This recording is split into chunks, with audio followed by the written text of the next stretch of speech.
ઉનાળાની આકરી ગરમી વચ્ચે જ્યારે ખેડૂતોને પાણીની સૌથી વધુ જરૂર પડે છે ત્યારે ડભોઈના ઠરવાસા ચોકડી પાસેથી પસાર થતી નર્મદાની મુખ્ય કેનાલની હાલત અતિશય ભીષમાં જોવા મળી રહી છે। કેનાલમાં ઠેર ઠેર મસ્ત મોટા ગાબડા પડી જવાથી હજારો લીટર પાણીનો બગાડ થઈ રહ્યો છે।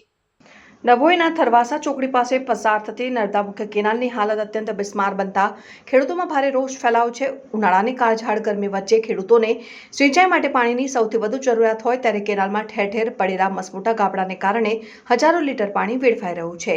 પરિણામે છેવાડાના ખેડૂતો સુધી પૂરતું પાણી પહોંચાડી શકાતું નથી। ખેડૂતોના જણાવ્યા મુજબ કેનાલમાંથી સતત લીકેજ થતાં પાણીનું દબાણ ઘટી જાય છે અને અંતરિયાળ વિસ્તારોના ખેતરો સૂકા રહી જાય છે। ખેડૂતો દર વર્ષે નર્મદા નિગમના અધિકારીઓ સમક્ષ લેખિત અને મૌખિક રજૂઆતો કરે છે, છતાં સમસ્યાનો કાયમી ઉકેલ આવતો નથી। સમારકામના નામે કરોડો રૂપિયાનો ખર્ચ દર્શાવવામાં આવે છે, પરંતુ જમીન પર સ્થિતિ યથાવત જોવા મળી રહી છે। ખેડૂતોમાં ભ્રષ્ટાચારની આશંકા પણ ઉઠી રહી છે। સરકાર દ્વારા મેન્ટેનન્સ માટે કરોડો રૂપિયાની ફાળવણી છતાં કેનાલની દુર્દશા કેમ યથાવત છે તેવો સવાલ લોકો ઉઠાવી રહ્યા છે। હાલ ઉનાળાની સિઝનમાં કેનાલમાં પાણીનું સ્તર ઓછું હોવાથી સમારકામ સરળ બની શકે છે, ત્યારે તંત્ર તાત્કાલિક કામગીરી હાથ ધરે તેવી માંગ ઉગ્ર બની છે। વિડીયો જર્નાલિસ્ટ ફઝલ રઝા ખત્રી સાથે સત્યા ટીવી ન્યૂઝ ડભોઈ।